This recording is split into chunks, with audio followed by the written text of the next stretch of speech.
président de la République, M. Patrice Talon, a conduit les travaux de la séance du Conseil des ministres de ce jour, mercredi 13 mars 2024, au thème de laquelle les décisions que voici ont été actées. Des décisions d'ordre des communications.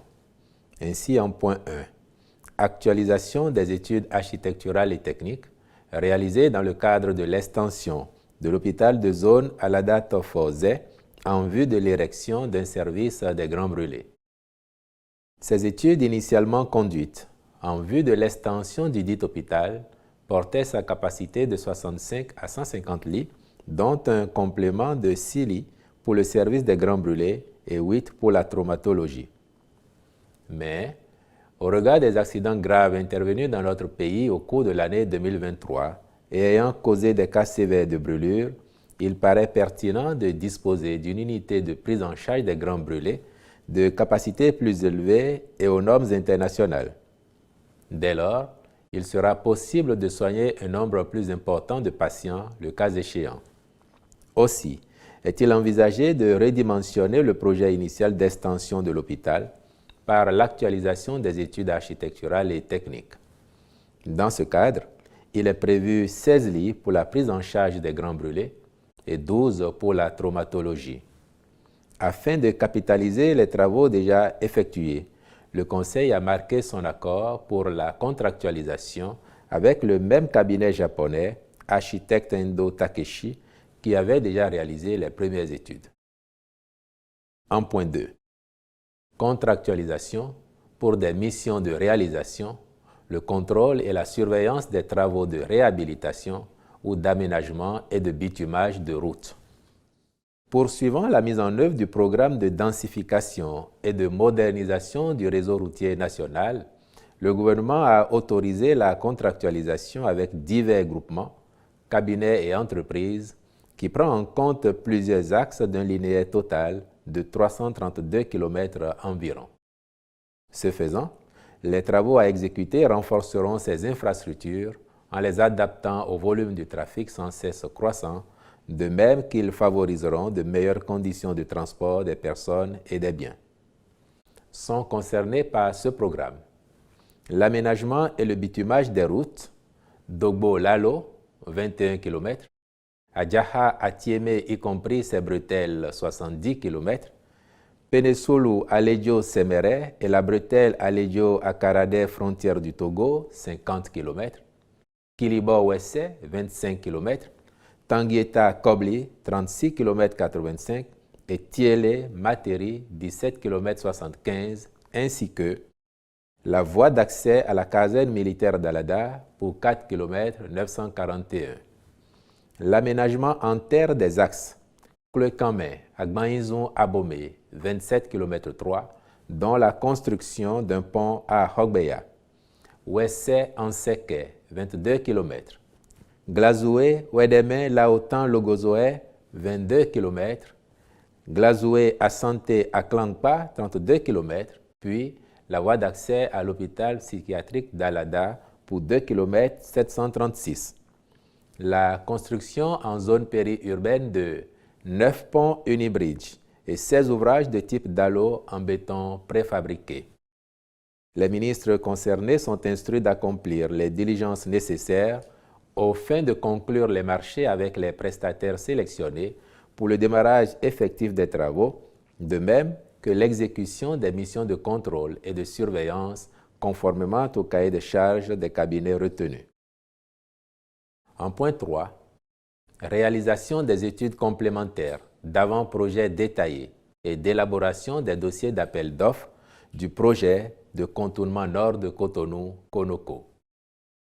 Dans le but de réduire l'impact social de ce projet autoroutier d'envergure, il est retenu de repositionner à l'ouest de la lagune de Cotonou le barreau de liaison initialement prévu pour passer à l'est de la lagune. De plus, la prise en compte des nouveaux pôles de développement économique projetés dans la ville d'Abomey-Calavi a amené le gouvernement à faire le choix de prolonger l'axe principal du contournement jusqu'à la localité d'Akasato, alors que la limite initiale du projet était le carrefour de Kota. Malgré ce prolongement d'itinéraire, ce carrefour sera relié à l'autoroute par une bretelle. C'est pourquoi il est apparu nécessaire d'actualiser les études du projet en conformité avec ce tracé.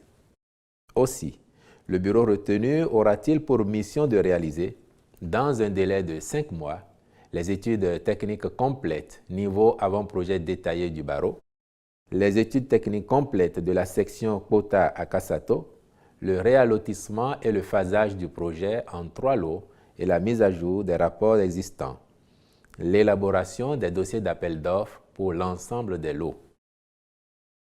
Au chapitre des rencontres et manifestations internationales, sous cette rubrique, le Conseil a autorisé l'organisation à Cotonou du 22 au 23 mars 2024 du 13e congrès de la Société de médecins anesthésistes réanimateurs du Bénin, l'organisation au Bénin du 1er au 5 avril 2024 du premier colloque mondial des 30 ans de mise en œuvre du programme d'action de la Conférence internationale sur la population et le développement, la participation du Bénin du 20 avril au 24 novembre 2024 à la 60e Biennale internationale d'art de Venise en Italie.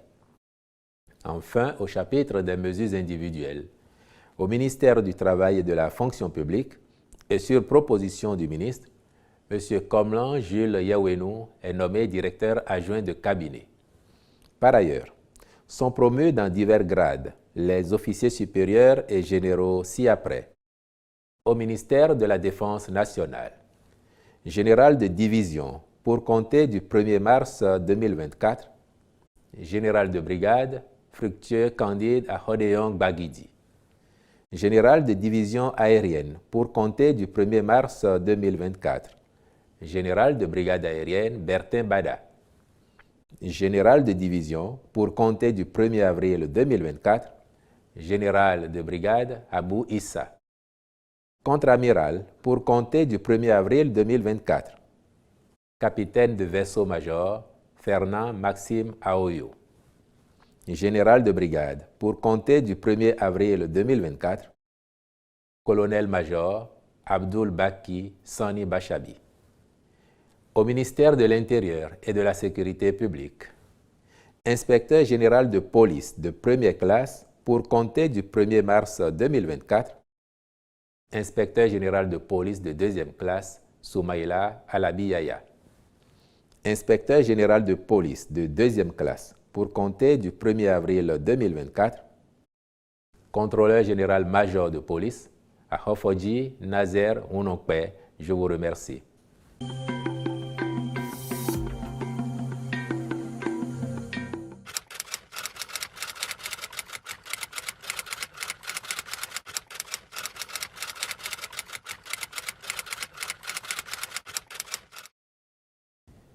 Je vous remercie de vous préoccuper, mais en même temps de l'intérêt que vous portez à ce sujet emblématique du programme d'action du gouvernement et je dirais même de l'action du président Patrice Talon. Le contournement nord, en effet, que certains ont pu qualifier de projet pharaonique, n'a pas disparu des radars du PAG. Vous venez d'en avoir la preuve administrée que si on n'en avait pas parlé depuis un moment, cela ne voulait pas dire que le projet a été rangé. Au contraire, les équipes y travaillaient et là, l'étape à laquelle il se trouve aujourd'hui, vous le constatez, c'est qu'il va y avoir des études complémentaires. Surtout parce que vous l'aurez noté aussi, l'itinéraire est prolongé. Au lieu que de s'arrêter à Kalabikota comme initialement prévu, il va devoir aller jusqu'à Kassato. Et vous voyez qu'on déplace le barreau de l'est vers l'ouest.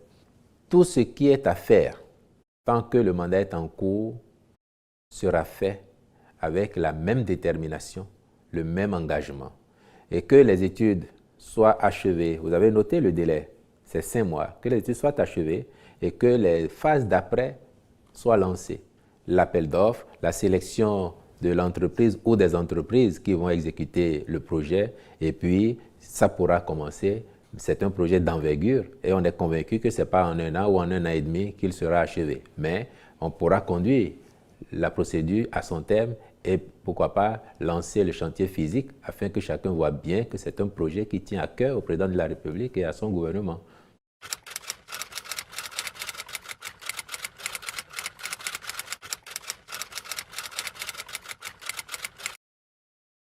Ce code maintient l'interdiction de coalition ou d'alliance pour aller aux élections. Ce qui veut dire que 2, 3 ou plus partis de même obédience politique n'ont plus la possibilité de faire une liste unique pour aller aux élections. Cela se passait bien avant, mais la réforme du code électoral intervenue il y a quelques années avait déjà interdit cela. Et certains de nos compatriotes s'interrogent sur le fait de savoir si le code actuel remet en vigueur la possibilité de faire des alliances ou des coalitions pour aller aux élections. La réponse est clairement non. L'interdiction de coalition ou d'alliance est maintenue dans le code électoral. Donc, il n'y a pas de confusion possible, il n'y a pas d'amalgame à faire. Il n'y a plus de possibilité chez nous, pour les partis politiques, de faire des alliances ou des coalitions pour aller aux élections avec une liste unique. La raison en est simple, c'est parce que nous voulons que ces partis existent par eux-mêmes et soient suffisamment forts en étant présents partout dans le pays, dans toutes les circonscriptions, pour devenir de véritables partis nationaux, ayant une envergure couvrant le territoire national et toutes les circonscriptions électorales à la même enseigne.